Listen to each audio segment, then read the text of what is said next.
gold, gold. Always believe in your soul. You got the power to know. I have to let it go.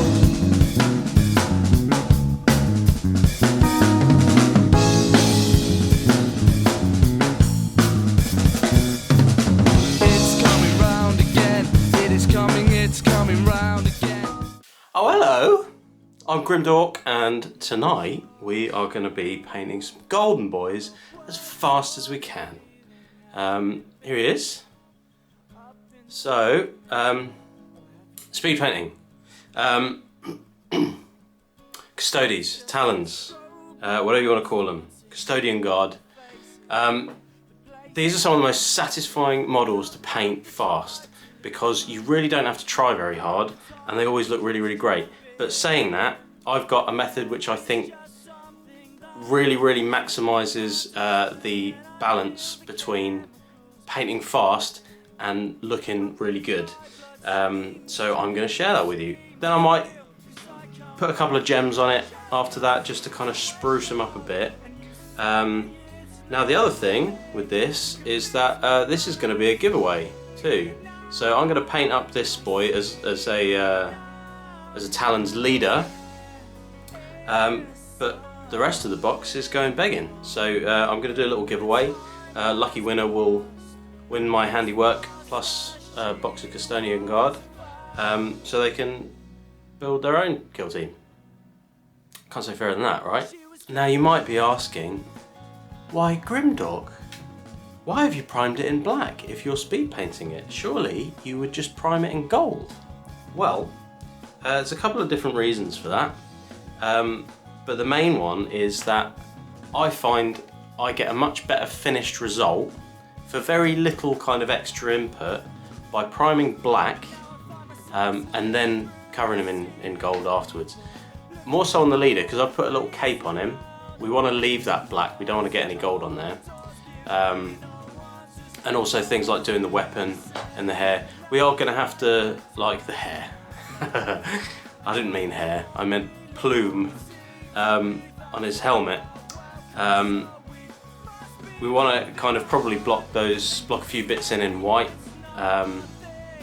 but to get a really good effect for the cape and the plume, leaving them in black is really good. Now you could obviously do it all in gold and then kind of block in those areas in black and do that, arguably. But I think that this method will result in a much nicer looking gold.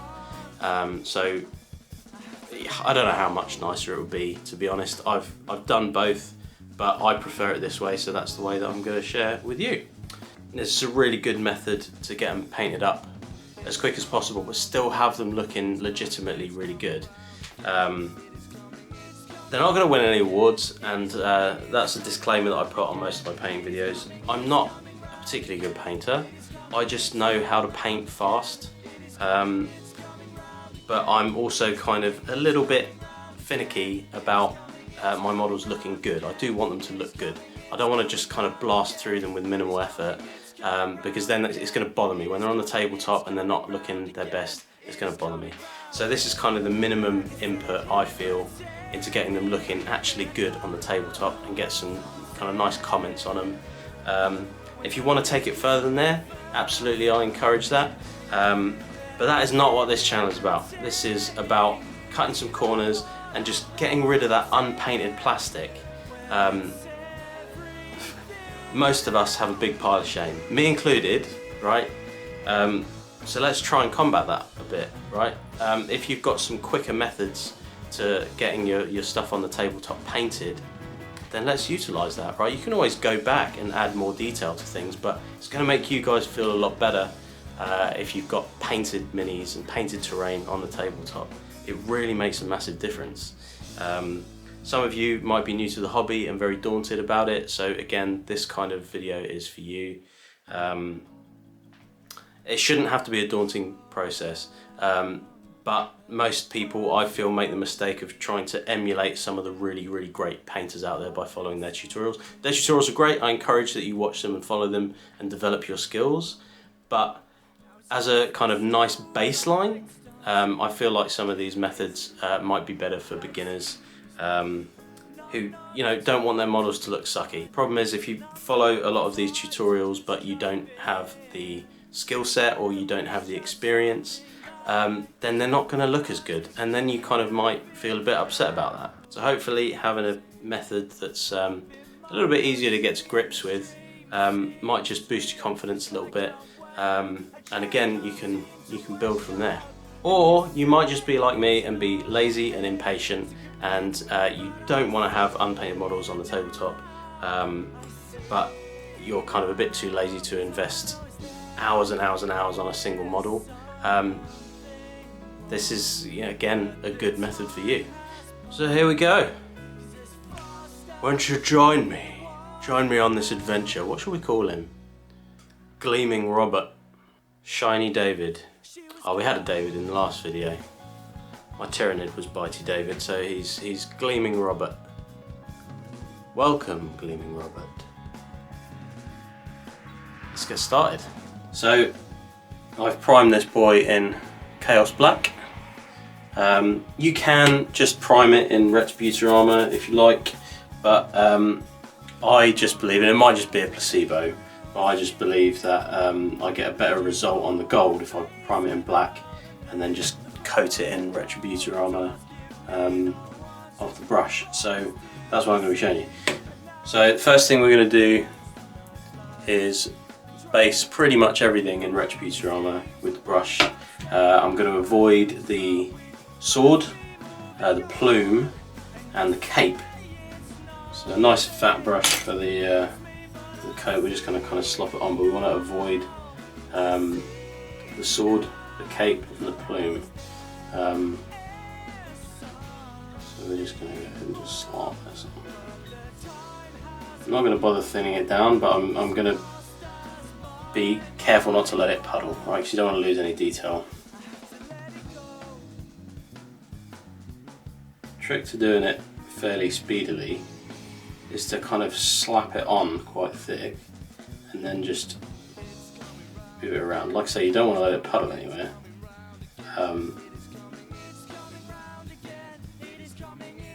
But you just move that excess around. It should go quite far. If you get any on the cape, right, or on the plume or anywhere else, it'd be a good idea just to kind of dab it in after it's dry with some Corvus Black. I don't like using Abaddon Black. I think it's too oily and thick and nasty. I just use that for the rim of the bases. But Corvus Black is a pretty good match for Chaos Black, which is the primer that Citadel do. So quite often if I've sort of made a mistake somewhere, or some of the paint's got on somewhere where I don't want to go, rather than kind of being overly careful when I'm doing it, just accept it's going to kind of get somewhere you don't want it, and then just touch it in quickly afterwards.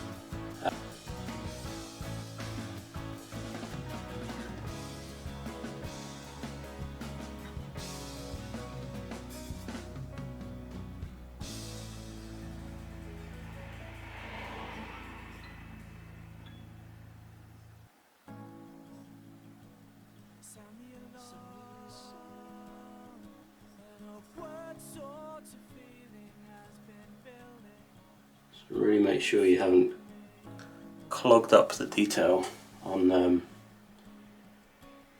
the face or any of the kind of finer areas. So make sure you go. It's especially easier with these thick metallics. So I'll just kind of stab my dry-ish paintbrush back into there just to clear up the detail. Now there are some little leather details on Custodian Guard. On this particular boy, they're really not noticeable just because of the positions of the hands and stuff. It's like hiding their kind of wrist guards and stuff like that. So I just don't bother. I don't bother on any of them anyway. But on this guy in particular, you know, one hand's behind the shield, one hand's like up here, you might just see a glimpse of a leather strap, but there's just no point in worrying about it. I've already forgotten what we called him. Gleaming something. Gleaming Stephen? Can't remember. I'll be whoever you want me to be. Oh. Cheeky boy. Behave yourself, we're public. We can trick it again to some of these areas, but don't worry about it. Areas that are difficult to get into with your paintbrush are the bits you don't see, so you know, you can spend forever like trying to get in there, and you can end up like bodging up the rest of the paint job here and there, so don't worry too much about it. Unless it's going to bother you, right? Certain areas that I like, you really kind of want to get to because you know that it's going to bother you, you're going to get a glimpse of like an unpainted area. So, but just do whatever is going to make you happy. That's the main thing. That's when you're going to really actually start to improve and enjoy the process. Because you know, you're not worrying about what other people are going to think of it. Because trust me, everyone's going to think it's sick. Whatever you do, you know, the fact that you're just taking the time to paint these tiny little dudes, something that 99.9% of people will never ever do. So props to you, guys and gals, getting stuck in. It's a hard thing to do.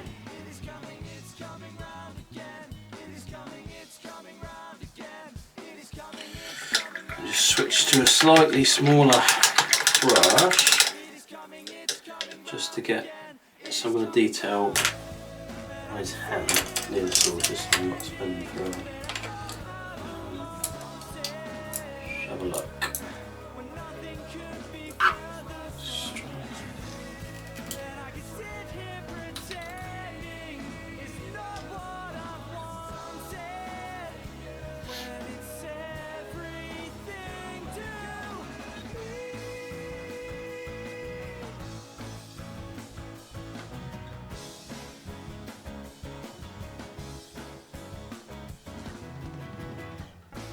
Depending on myself being super accurate with the head belcher shortly, but probably not going to happen, but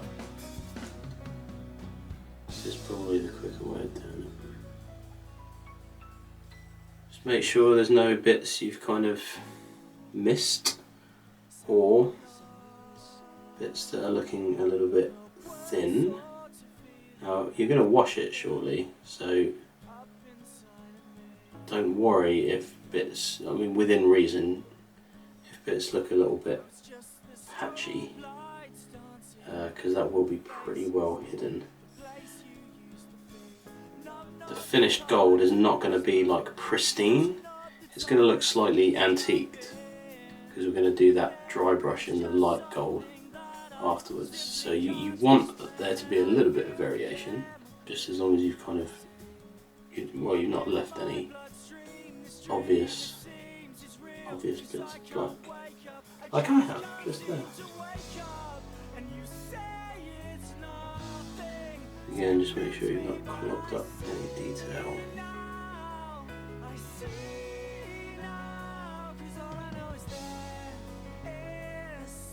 Especially in the face. There'll be a lot of focus on the helmet, so just make sure the eyes are nice and clear. Cool.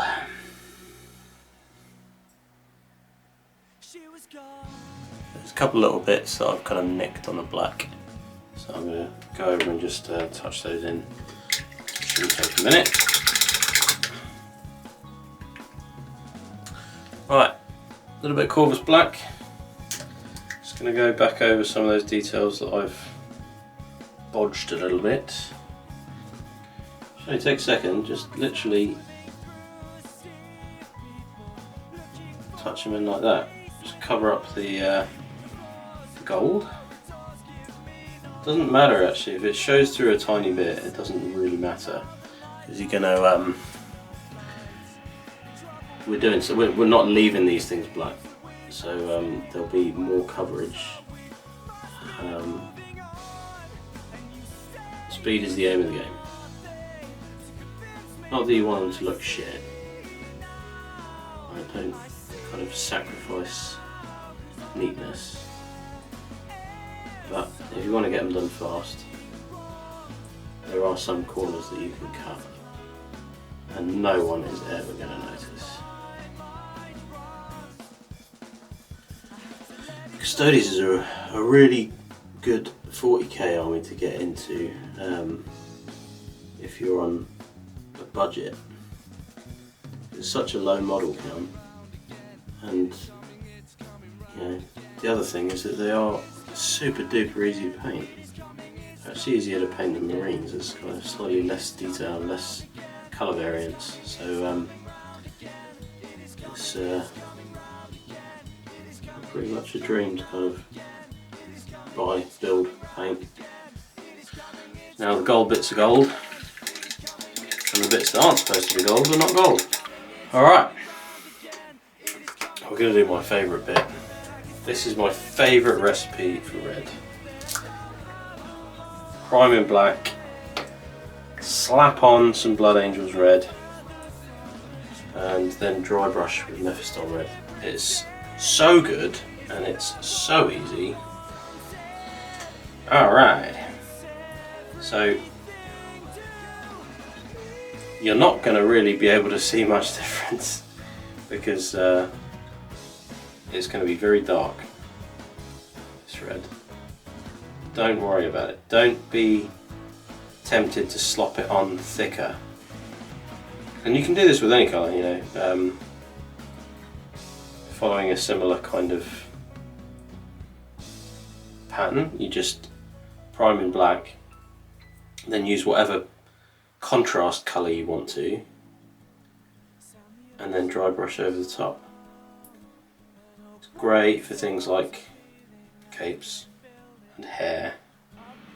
It's a really quick, effective way of getting a really good result that looks like you've put time in, but you actually haven't. Don't be scared to sort of slap it on initially. Just make sure you move it around again. You don't want to clog up any detail. You don't really need to get the back side of this cape. Just do it on the front side, the top side I should say. Don't bother with going underneath it. It's going to be too much hassle getting between the legs and everything.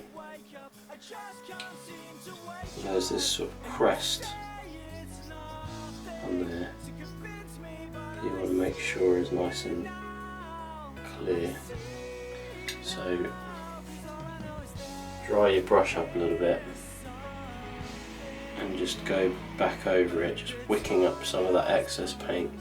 So you really don't want it to clog the detail. And contrast paint is pretty runny, but it does still clog stuff up.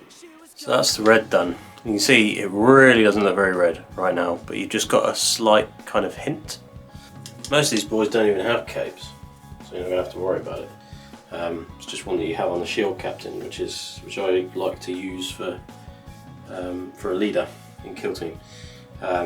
So you're not going to really have to worry about that, but it works very, very well on the plumes. It's super, super quick and easy. So that's totally dry now. You see it kind of almost looks brown. Right, a little bit of lead belcher now. So it's just going to go onto the sword.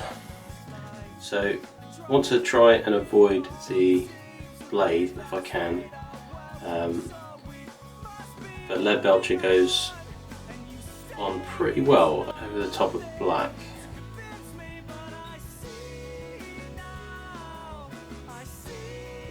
Try and avoid getting in there on the actual blade itself, but it doesn't matter if you do, because we're going to be blocking it in white in a bit. Just as long as it's not too thick on there. Again, the aim of the game is to not clog up any detail. You want to see all of the detail when it's finished. Just try and be a little bit careful around his hand. He will be sticking a wash on, so it doesn't need to be like perfectly in between his fingers. He's not going to notice it anyway.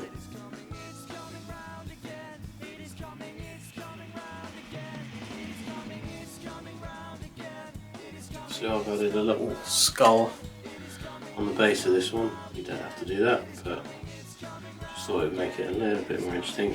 I'm not big on like basing. People go crazy for basing these days. It's not that I'm not a fan of it. I love to see like everyone's bases and how inventive they get with them and stuff. It's just not for me, you know. I'm not keen on spending hours and hours and hours. I think the focus should be on the model personally. So I like to just use a bit of sterling mud, give it a dry brush afterwards, slop some mud like up the legs and stuff, just make it kind of look like they've been sort of mashing through. It's a really kind of quick, effective way of getting a decent looking face. Characters and stuff, that's another story, but I think for troops and things like that, you don't need to go crazy. But to each their own. I'm not saying it's the wrong thing to do, obviously. If you've got the time to do it and you want to do it, then go for it. A bit more white scar now. The thing with white scar is that you want to do, you're never going to get the coverage you need with one coat, and you do not want to ever like do thick coats with white to try and get the coverage. The key with white, and this is not that important for this particular thing, but if you're painting something like white armour, the absolute key is to just do thin coats. And if you've got to take the extra time to do 3 coats, 4 coats, like that is by far the best way of doing it. When you see all of those super creamy, smooth white armour, like paint jobs, that's because they've used very thin paint and they've done a few coats. I shouldn't need more than 2 with this, because we're going to go over the top with some Thalasar blue. And you can do some glazing and stuff on this, whatever you want. Again, this is just about getting it table ready super quick. You know, you shouldn't be spending more than an hour on this guy. You know, I'd say that usually I could kind of brush through one in half an hour or so if it's not for the cape or any kind of tricky detail. You can go super fast if you prime it in Retributor armour and then block in the other details. I just personally prefer to do it this way. I get a nicer gold out of this way, so I think it's worth the extra kind of 20 minutes it takes just to lay down the gold over the top of the black. Second coat of white.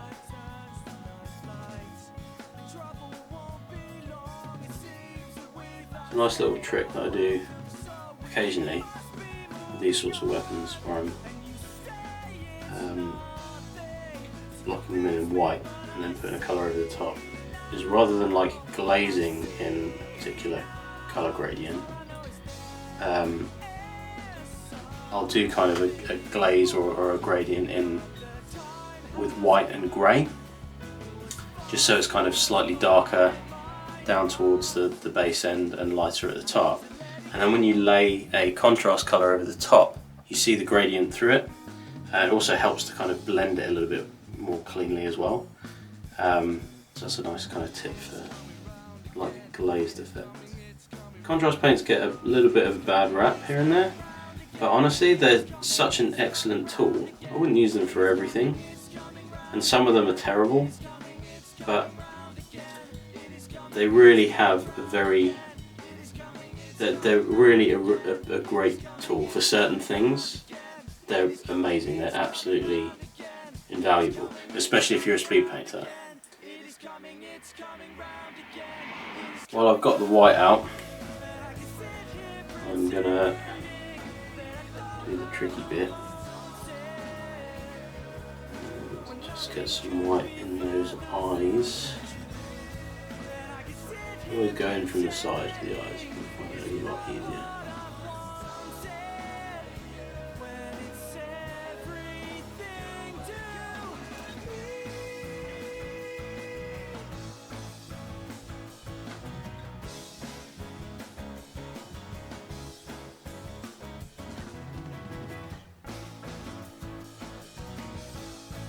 We've got a wash now. Again, we're going to avoid the weapon and the plume and the cape. Nice thick brush, and we're going to slap on some Agrax Earthshade. I should have dotted in the eyes with white after I'd done this wash, but I forgot, so we're doing it this way instead. Go on thick and then move it around. If you need to wick some up, just wipe your brush on a bit of paper towel or tissue or something, and then you can just kind of wick it up from areas where you don't want it to be, and put it places where you do want it to be. So again, it's just about not clogging up the details too much. Just want to add some shading to those recesses. So good. Stuff is so good.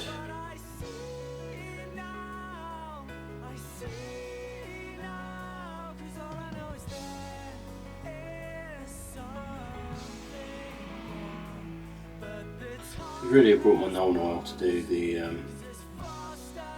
hilt of the gun, but Agrax still works fine. It's just going to be a slightly kind of warmer tint to it. Kind of almost brings out the sort of slightly bronzy shade in the lead belcher, so I'm not mad at it. I think it looks pretty cool. Try not to get it in his eyeballs.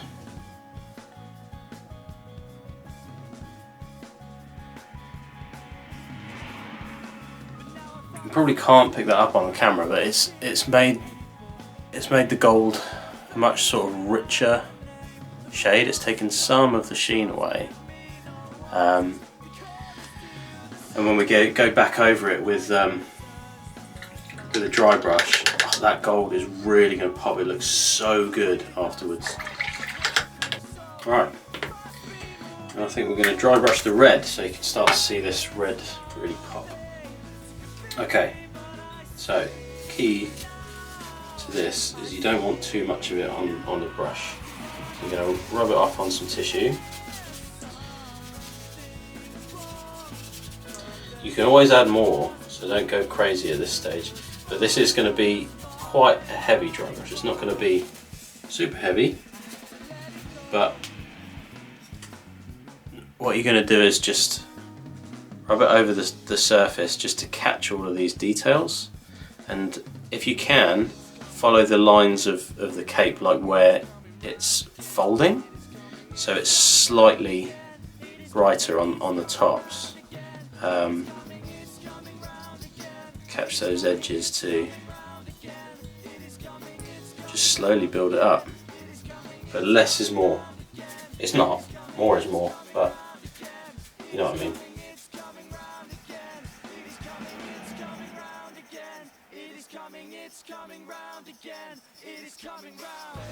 That's just starting to pop now. It's a really quick and effective way of doing it.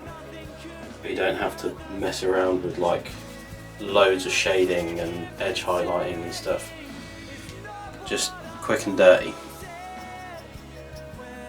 Just be careful when you get kind of down close to the helm. You even if you do get a bit on there, it's not. You probably won't notice it. So that Blood Angel's red over the top of the black has just given a really, really dark red to the recesses, and this bright Mephiston red is just going to catch those higher edges. Super cool. Let's see how this goes onto our skull over the white. don't know whether it's going to be quite right, but it might work.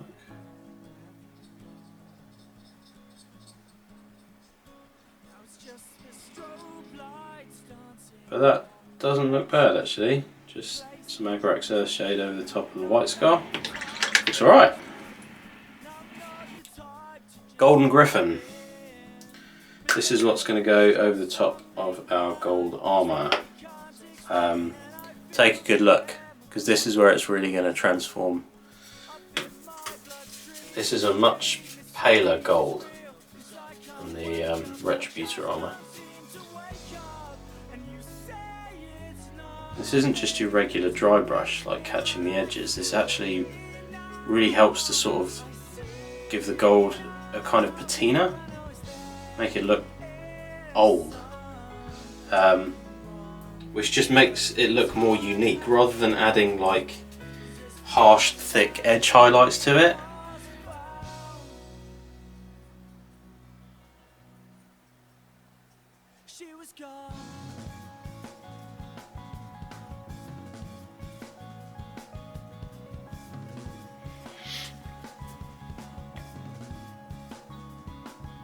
I don't know whether you can see that too well, like by comparison, but trust me, in the flesh, like, it just makes the world of difference. Let's dot in these eyes now before we do the sword. So I'm going to go back to the Blood Angels red for this. Nice fine brush. Using the Blood Angels red as opposed to the Mephiston red means you don't need to be quite so accurate because it's runnier. Right, so you're just kind of covering over the white, but it probably won't notice if you get any on the gold. You probably won't see it. And it's also, it really pops. Blood Angels red over the top of white is it's a good red.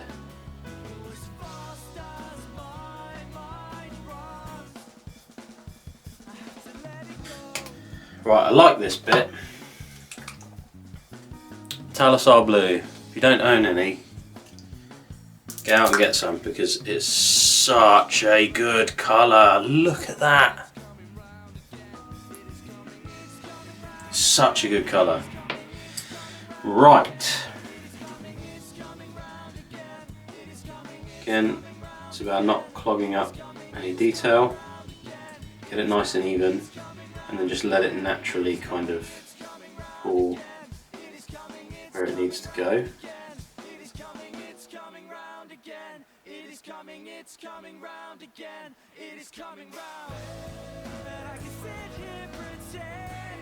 Find it on the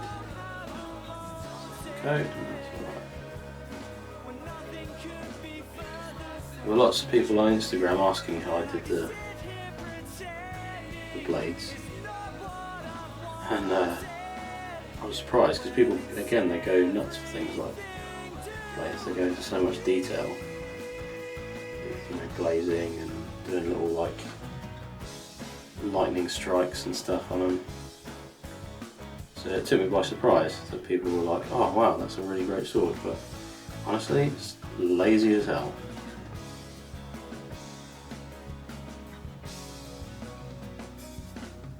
But as long as it looks good, I guess. I want to just kind of add a bit more towards the middle portion of the blade, just so it gets a little bit thicker there, and it's just going to add a bit of oomph to it, you know. Make it look like it's kind of glazed towards the edges, when in fact it's not. It's just contrast paints doing what contrast paints do. Awesome! So then some sterling mud to the base, and then it's table ready. But we'll probably do just a couple of gems, just so I can show you how I do them. Right, time for some sterling mud. And those that have been following along will be very disappointed to hear that my cruddy old brush bit the dust So I'm forced to use one of these stupid texture tools, which I hate using. It's a lot quicker to just sacrifice a brush and use it specifically for these sorts of things. I don't know why it's quicker. I just find I can kind of move it around a bit better with an old brush rather than one of these. So I don't need to be too neat and tidy with this. It needs to obviously cover the whole base, but the idea is that it looks like mud, funnily enough. So don't be scared about getting it on the boots and up the cape, to make it look like, you know, he's literally been marching through the crap. It's good, that's what you want. It's a little bit of texture too. Yeah, that sort of gritty texture is cool. It does end up looking really great. Just needs to look deliberate. That's the base done, kind of. Now I'm going to dry brush it. Usually I dry brush it with a bit of Bugman's Glow. It's going to be quite tricky to get where I need it. Right, gemstones. So we're going to do this this gem on his shield. He's got a few on his pauldron here, one on the other side, one on his helmet. Now you don't need to do them. I'm probably going to do them because I do want it to look cool. But it obviously does add some time, so you don't feel like you need to do it. It's tabletop ready as it is. But if you want to just add a little bit of extra detail and a bit of wow factor, then go for it. I'm also, while I'm at it, just the detail on this blade here. I'm just going to go over that little bit of detail with some Retributor armour or some lead belcher maybe.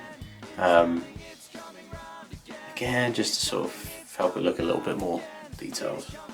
It'll only take a couple of minutes, so might as well do it. This is getting into the sort of proper painting.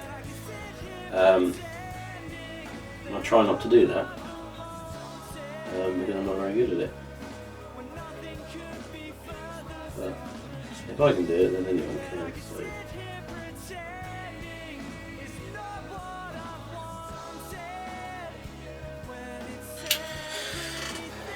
There's those little bits done on the sword. Again, you don't need to do it, just adds a little bit of detail. It will take a bit more time, but you know. Okay, so these gems, I'll show you what I'm doing on this one here, which isn't going to be, so if you're going to just choose one gem to do, that's the one to do, because that's like the main focal point, right? Now, it will require a bit of precision if you're going to do it.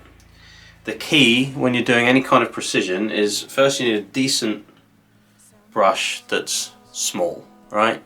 This one is an Army Painter. This is a super detail from Army Painter. I've never used it before actually, but it's good. It's good. I prefer it, I think, over the Insane Detail brush. It helps if you've got a handle. You don't need one, but it will help. The biggest thing to remember is to have as many points of contact as you can. So rest your arms on the table, and then rest your hands together as well, right? Either the heels of the hands, that works quite nicely, or you can kind of strategically kind of place your fingers so that they will all kind of touch, so that then you're just literally using your fingertips, right, to do all of the movement. Which means that you're not going to be shaky, right? It will be very, very controlled. But the more points of contact you have and the closer you are to what you're painting, the easier that's going to be. And just take your time and go slowly. So what we're going to do with this, we want to base it, we just want to kind of block it in a very, very, very dark red. So I'm going to mix some black with some Mephiston red. I use Corvus black, I think. It should be obviously red, but only barely. So it basically looks brown over the top of this gold, but that's fine. It's the little highlights we're going to do on it. That's going to be the perceived colour.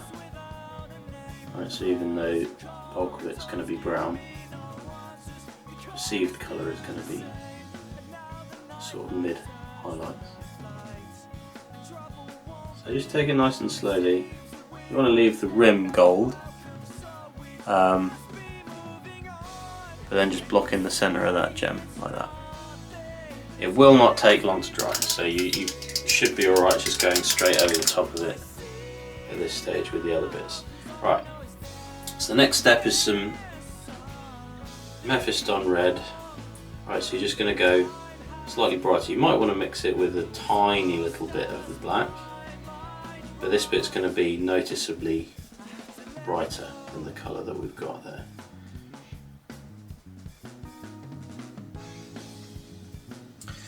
And we're going to do like a crescent, alright? So not quite half of the gem.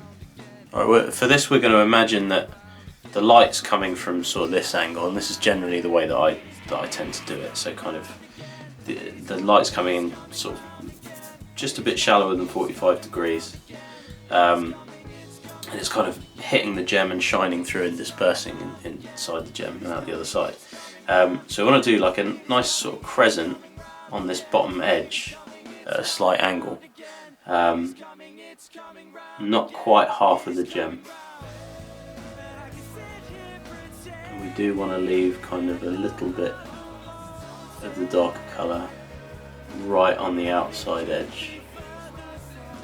And you also want to do some on the top left hand corner. Nice splodge of red on the top edge. And we're going to need to bring in some white. We want to brighten up that red even further.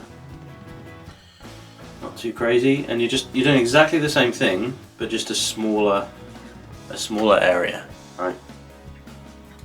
So in the same place over the top, but just smaller. And again on the top left corner, just a little splodge, and finally just a tiny bit of pure white.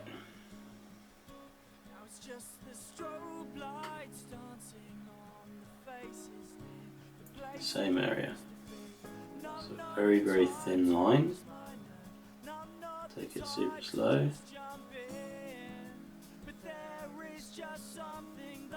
And then the tiniest little dot.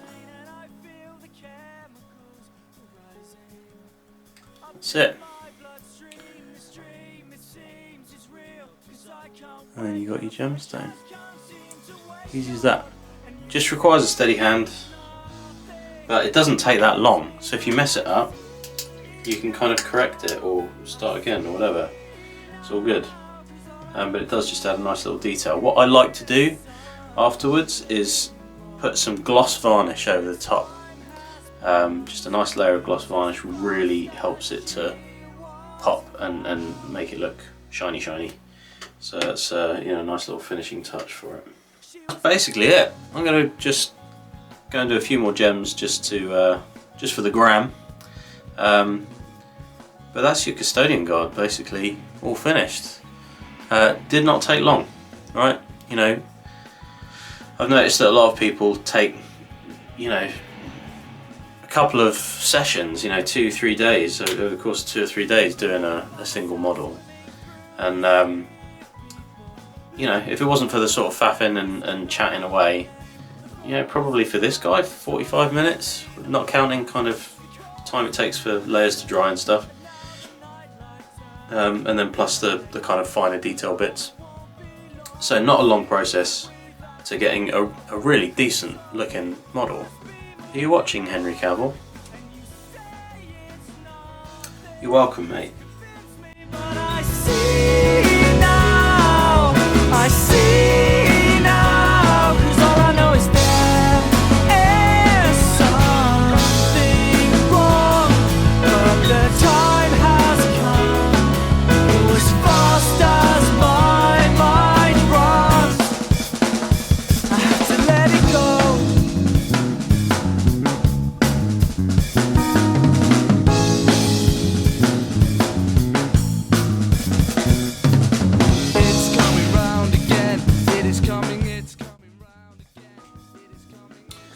So there we go.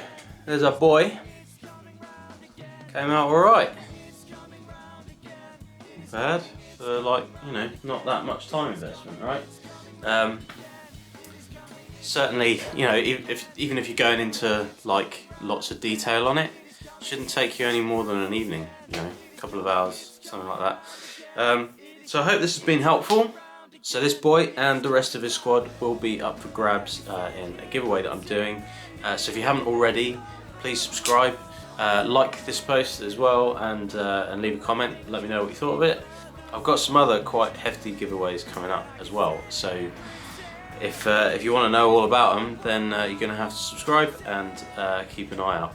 You can find me on Instagram too at Grimdork Tabletop, where I show off some of my poorly painted miniatures, where people can be notified of various giveaways and things that I'm doing first. So join us on there if you haven't already. Thanks for coming. I'm going home. Sleep tight. Love you all. And I'll see you very, very soon.